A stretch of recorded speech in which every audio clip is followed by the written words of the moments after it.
শরতের শেষ দিক, গ্রামটা তখন কুয়াশায় ঢেকে থাকে সন্ধে নামলেই। সবাই বলে গ্রামের শেষ মাথায় যে পুরনো শ্মশান বাড়িটা আছে ওখানে নাকি রাতে আলো জ্বলে, কিন্তু কেউ কাছে যায় না। রিফাত শহর থেকে বেড়াতে এসেছিল তার নানার বাড়ি। সে সব ভূতের গল্পে বিশ্বাস করত না। একদিন সন্ধ্যায় বন্ধুদের সঙ্গে গল্প করতে করতে শ্মশান বাড়ির কথা উঠল। সবাই ভয়ে যেতে রাজি হলো না, কিন্তু রিফাত হেসে বলল, ভূত বলে কিছু নেই, আজ রাতে আমি একাই যাব। রাত তখন প্রায় 12টা। হাতে একটা টর্চ আর পুরনো লণ্ঠন নিয়ে রিফাত বের হলো। কুয়াশার ভেতর দিয়ে হাঁটতে হাঁটতে সে শ্মশান বাড়ির সামনে পৌঁছল। বাড়িটার দরজা আধ খোলা, বাতাসে কর কর শব্দ করছে। ভেতরে ঢুকতেই এক অদ্ভুত ঠান্ডা অনুভূত হলো, যেন হঠাৎ করে শীত নেমে এসেছে। দেয়ালে ঝুলে থাকা ছেঁড়া ছবি, মেঝেতে ভাঙা চেয়ার আর কোণায় একটা পুরনো দোলনা। দোলনাটা নিজে নিজে দুলছিল। রিফাত প্রথমে ভাবল বাতাসের জন্যই হচ্ছে, কিন্তু হঠাৎ সে শুনতে পেল খুব মৃদু একটা কণ্ঠ, কে এসেছে। তার বুক ধক করে উঠল। টর্চের আলো ঘুরিয়ে দেখল কেউ নেই, কিন্তু দোলনাটা এখন আরও জোরে দুলছে। লণ্ঠনের আলো হঠাৎ নিভে গেল।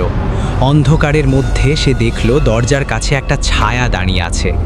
ধীরে ধীরে ছায়াটা লম্বা হয়ে দেয়ালের ওপর উঠতে লাগলো, যেন কারোর হাত লম্বা হয়ে তাকে ধরতে আসছে। রিফাত দৌড় দিতে গেল, কিন্তু পা নড়ছে না। মনে হলো কেউ তার পা চেপে ধরে আছে। তখন আবার সেই কণ্ঠ, এতদিন পরে কেউ এলো, আমার সঙ্গে খেলবে।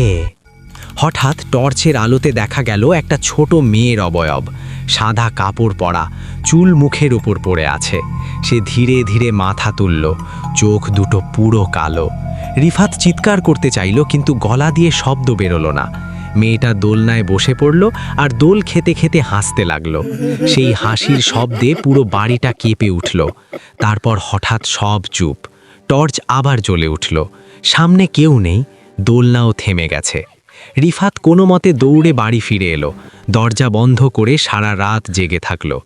পরদিন সকালে সবাই তাকে জিজ্ঞেস করল কি হয়েছে। রিফাত কিছুই বলল না, শুধু বলল, ও বাড়িতে আর কখনো যেও না। কিন্তু আসল ভয়টা তখনও বাকি ছিল। সেদিন রাতে ঘুমানোর আগে সে টেবিলে রাখা লণ্ঠনটা দেখল। লণ্ঠনের কাঁচের ভেতরে ছোট্ট হাতের ছাপ, আর খুব মৃদু করে দোলনার শব্দ, কর কর কর, যেন কেউ এখনো খেলতে চায়। সাবস্ক্রাইব করুন আমার চ্যানেলটি, বেল আইকনটি ক্লিক করতে ভুলবেন না নতুন ভিডিও নোটিফিকেশন পাওয়ার জন্য। ধন্যবাদ।